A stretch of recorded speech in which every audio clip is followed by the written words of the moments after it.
Castlevania has been a big part of my gaming experience for a very long time. All the way back to the NES releases, I fell in love with the classic monster themes and stories of whip-wielding heroes. The music has also had a special place in my heart, identifying the experience as much as any of the visual elements, perhaps even more so. As these games progressed, they always seemed to get better too, adding something to the experience the previous game lacked. By the third NES game, it was a damn near perfect blend of action, gameplay, content, and art design. When the 16-bit era arrived, these elements only improved further, deepening my connection to the series and ultimately my love for them. They were my go-to comfort games, always providing me some of the best gaming experiences on whatever platform they graced. When Symphony of the Night was released in 1997, Castlevania would be revolutionized into a full-blown adventure game with RPG elements. It wasn't the first time the series touched upon these things, but it was the first time it had strayed so far into this area, and definitely the first time it had gotten things this right. It was an incredible experience and a highlight of that generation of machines. I thought this was a new beginning for the Castlevania series, one where we'd see major advancements in story, gameplay, and content. I was incredibly excited at the prospect of the games getting bigger, more colorful, and exploring more of the story that had made these games so iconic. But something would happen after Symphony of the Night that I had not envisioned. Konami would radically change the look and feel of the series by trying to make it a 3D action game. These games had their own ups and downs over the years, and while some of them were good enough experiences, they simply never felt like Castlevania to me. And it remained that way for years, with only portable devices like the Game Boy Advance and Nintendo DS continuing the Castlevania legacy as I had known and wanted it. These games were great in their own right, and had provided numerous adventures for me to enjoy. I confess that I was missing the content and spectacle of a fully fledged console release, however. I wanted to play on the big screen in high definition, with graphics that were as good as the gameplay and music. I wanted the bigger, more cinematic experience that came with the territory. Frankly, I wanted Konami to make me feel as I had with Symphony of the Night. To my dismay, it was never meant to be. Fast forward to 2015 when former Castlevania series producer Koji Igarashi announces he intended to make a spiritual successor to his previous work with the Castlevania series.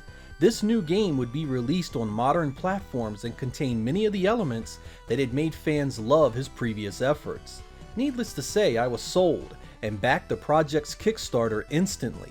I was finally going to get the experience I had been wanting for more than a decade. Bloodstained Ritual of the Night is finally here, and while it was a long wait for 4 years, Koji Igarashi and his people at ArtPlay and 505 Games seem to have used that time wisely.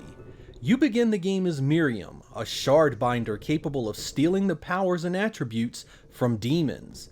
You are after another shard binder, Jeeble, a former friend corrupted by his power and trying to bring an end to the world as we know it. You're accompanied by a few friends that offer advice, items to make and sell, as well as power up the many shard abilities you will collect along the way.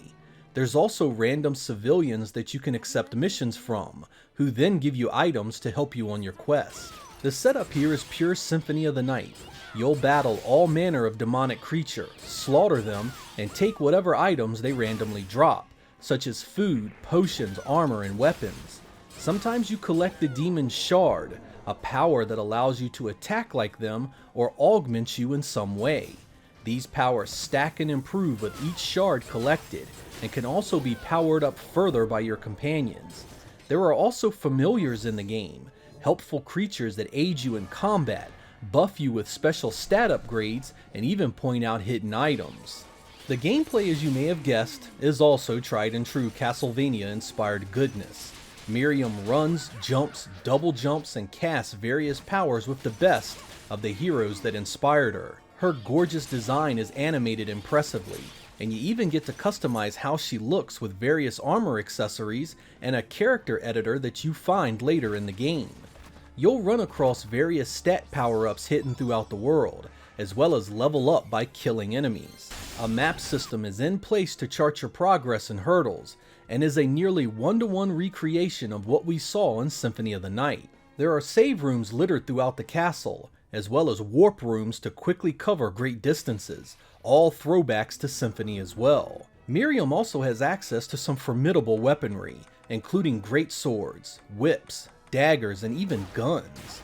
There are tons of choices here that really change the feel of the gameplay, giving you a ton of variety in the process. Shard powers further enhance your gameplay choices by offering you various powers well beyond the normal slashes and pokes of your physical weaponry. Some of these powers can change the tide of boss fights single-handedly, while others are more helpful in ways you'd never guess. Experimentation is key to getting the most out of what you find. Bloodstained also has the added benefit of multiple endings, and a boss rush once you finish it, adding even more gameplay. The world in particular is fully realized here. The sprawling castle has many familiar elements such as a clock tower, library, and underground caverns, with most of these areas having unforgettable set pieces, like blood fountains punctuating their designs.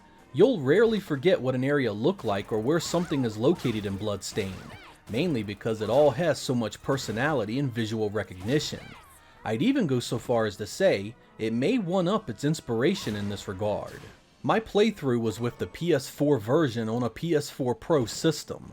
The audio-visual presentation is beyond my best expectations going in. Being an indie-developed game, I expected sacrifices to the visuals due to a smaller team and budget. Not so in the slightest, as Bloodstained is a great-looking game. It employs the so-called 2.5D style of rendering, or 3D polygons that play on a 2D plane. This serves the experience well, while still providing the modern pizzazz a game like this needed. The art design of the demons, environments, and other characters is strong as well, and while many of them are new, they all remain familiar to those that have taken these kinds of adventures before. Right up there is the awesome soundtrack that accompanies the visuals, done by the composer responsible for Castlevania Bloodlines and Symphony of the Night. It's at times playful, sometimes spine-chilling, and always fitting the situation on screen. While the tunes from the classic Castlevania franchises couldn't have been copied here, what is included does its inspiration justice.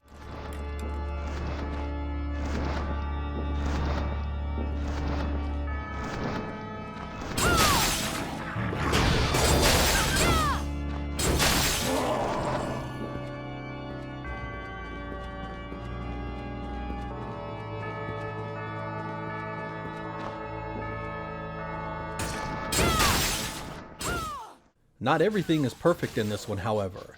There are some items that you need to progress the story that are veiled with little more than a passing mention, not really alerting the player to their significance. Not wanting to spoil anything with a Google search, I actually got stuck a few times circling the map before I realized what I needed. This irritation did have a side benefit of me becoming more powerful, but I was still frustrated as hell at how it played out. I will say this without spoiling anything for you newcomers. Pay attention to everything your companions say.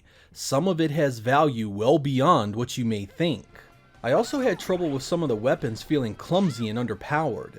Some rooted Miriam in place, often allowing enemies to get in multiple hits before you are able to get out of their way. This improves significantly as the game advances and you get more choices, but I was unlucky in my weapon drops early, and was stuck with weapons I did not enjoy using far longer than I would have wanted. Once you find the right weapon though, this complaint becomes nearly eradicated. There are also a few bugs that can stop you in your tracks. I had one where I couldn't jump out of water, making further gameplay impossible. To combat many of the problems like this, be sure to use the suspend feature and restart your game. It'll put you back to the entrance of the room you were in, saving you from any issues you may have.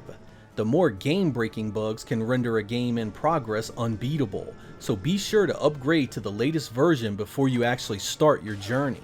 I do recommend you read up on the Nintendo Switch version of this one, as performance issues have been a common complaint and the developer is trying to fix things as of this video. Outside of how it runs, it also has a noticeable reduction in image quality, particularly the blurry textures and overly dark default settings that try and hide it all. This is even apparent on the small screen in portable mode, so you will need to weigh your options here and consider what's more important. All these complaints tend to be nitpicky irritations than anything else. The amount of things done right here can't be easily marginalized. It feels like it should, it looks like it should, and it sounds like it should. It may have taken 4 years to get here, but that's no small accomplishment when you're being compared to a beloved franchise that fans demand excellence from.